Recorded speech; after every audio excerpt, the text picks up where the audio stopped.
All right, my friends, thanks for stopping by. So here I am at a truck stop in New Mexico, and I am pissed. I guess by now you've seen my community post on for the subscribers about not being able to do real-time videos anymore because somebody decided to broadcast my last two locations while I was still there. I haven't been keeping up with comments, so I didn't even know it until I got here and got settled in, started catching up with comments. And the reason I'm so unhappy about it is because I have had threatening emails before from two people. One email I actually was smart enough to save. The other I deleted, and I wish I wouldn't have. But I had blocked them from my channel because of their nastiness. And then they turn around and email me. And the one guy says, "You ever come to my town, I'll take care of you with my shotgun." So in essence, what he's saying is he's going to kill me with his shotgun. He's going to shoot me to death. So... And the other guy, have you ever watched the movie The Shining, where Jack Nicholson was typing and you don't know what he's typing until the camera pans over on it and it just says, "All work and no play makes Jack a dull boy. All work and no play makes Jack a dull boy," over and over and over? Well, this guy sent me an email because I blocked him on YouTube. And he kept sending me these emails, and the last one was like, "Why won't you respond to me? Why won't you respond to me?" And it was like 50 times. I'm like, and it made me think of The Shining, and that guy ended up killing people with an axe.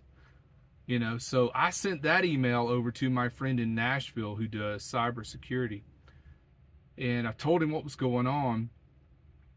And he said, "Well, let me look into it." And then he calls me right back in like 30 minutes. And he says, "You don't have to worry about this guy. He's in England." And he named the town. I think it was Manchester. He says, "So he's not going to be showing up at your campsite anytime. So don't worry about him." But he said, if you ever get these threatening emails, just save them.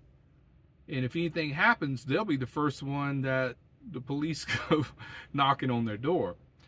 So I'm glad I have a friend that understands the computer realm, because I don't know anything about that stuff, but he was able to find that out in 30 minutes. That's how easy it is. That if you send someone a threatening email, it's going to come back on you, So I took it serious, and I got a little careless lately and started doing like I used to do. And I was so excited to show you these beautiful campsites, that I thought, I can't wait till I leave. I could be here 3 or 4 days, and I want to get the video up now because I enjoy making real-time videos. It's the principle of the matter. These people are controlling what I do now. I can't do what I want to do, and I don't like it. So now I gotta wait till I leave an area before I can even upload a freaking video. I even go back and I sift through the video to make sure I'm not accidentally videoing a street sign that will identify my location. I look at all that. Sometimes I miss it. But can you believe a little podunk channel like I have has to deal with this kind of thing? I can't imagine what these channels that, it's got like 100,000 subs, the big time. I can't imagine what they go through. I did hear that Nomadic Fanatic had a big problem with this kind of thing, but he's a huge channel. I wouldn't expect it from my little tiny channel. But you just never know what YouTube is like a hotbed where the psychos end up, when they end up just on YouTube, just pestering people.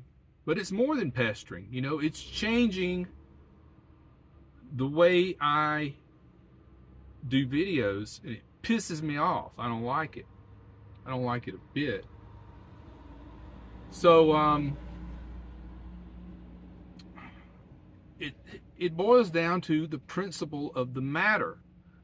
You know, it's not a big deal to hold a video for a couple of days or a week and then upload it, because the content doesn't change.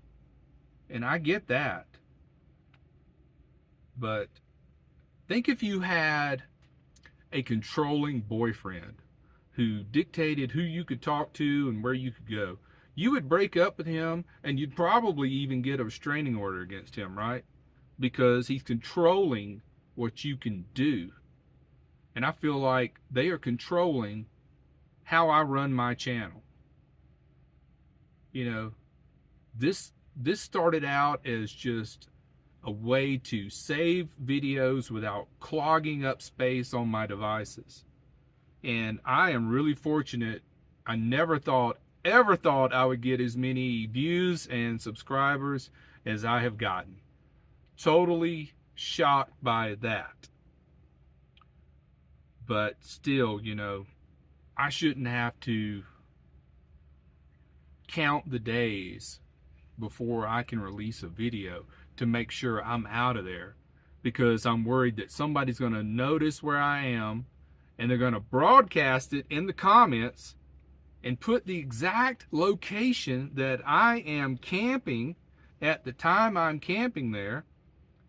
And, you know, I don't know if they know I've had the threats or not. I've mentioned it in multiple videos. The last time I mentioned it, I remember we were doing the bike ride video in Flagstaff. You remember that one?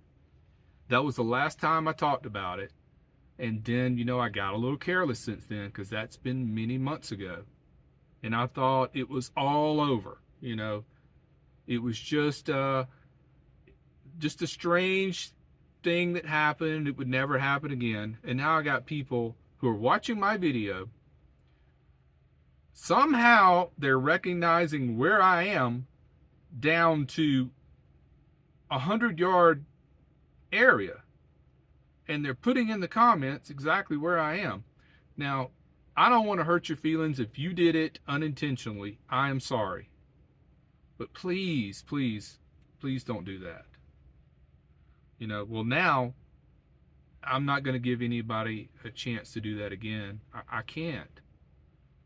Because when you get as startled as I got from those two previous incidents, especially the guy sending me that email of, if you ever come near my town, I'll take care of you with my shotgun. And that one was the worst. That was worse than the guy acting like Jack Nicholson on The Shining, you know, typing that creepy email to me. But I know who that guy is. He's in, I think, Manchester, England. So I'm not worried about him coming over here. But the other guy, I wasn't smart enough to save, you know, the comment in the email and send it over to my friend to find out who's doing this. But at least I have a source that'll help me in case I run into this in the future. But I just don't think there's going to be an opportunity for that. And I don't think I'm going to do any meetups either this winter in the desert. I don't know, you know, it just takes my whole happy vibe and just flushes it. And I'm pissed. I'm really pissed off about it. All right. I got a beer in the fridge. I think I'll pop a beer and watch some football and chill out. Sorry. I don't know. But I think the vast majority of you will understand, you know, why I feel the way I feel. Because think if it was you. You know, think if you were sitting in your house and the phone rang, you picked it up and some guy said, "I'm watching you." It's the same thing. It's the same thing. You know, if you're camping out in the middle of nowhere and then some guy all of a sudden says, I know where you are, and broadcast it, you know, and it's not for you guys I'm worried about. It's the creeper that's, you know, stalker types, you know. So, you know, if you were camped out where there's no way you could get away and somebody just, you know, floods out a social media thing with your exact coordinates, you know, ticks me off is what it does. All right, that's enough. Thanks for watching. Take care, be well, smash the bell.